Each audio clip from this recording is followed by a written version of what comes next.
Sie eignen sich für die klassische Dressur, den Spring- und Fahrsport und die Westernreiterei.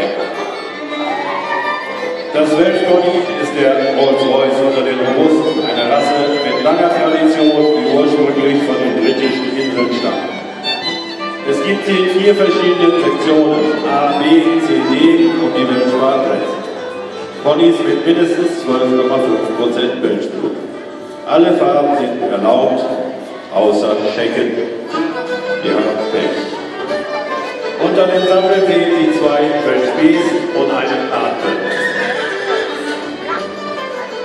Bei den großen Vertretern handelt es sich um Welsh Cops, die für Erwachsene sehr gut geeignet sind.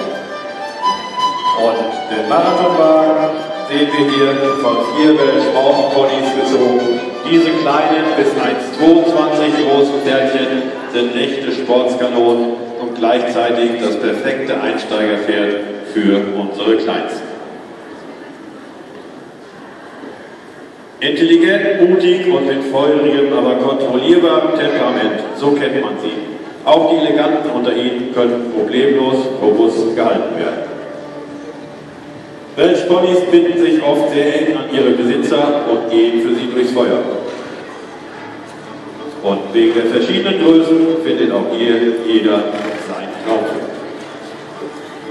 Die Ege Welsh hat einen Stand in Halle 2 neben dem Aktionsring.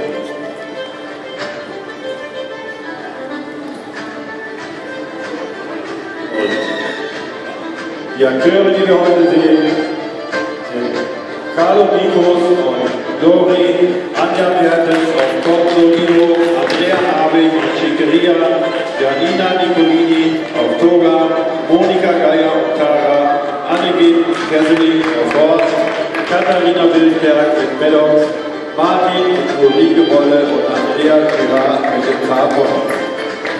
Vorne links Max, vorne rechts Dolly, hinten links Gerard und hinten rechts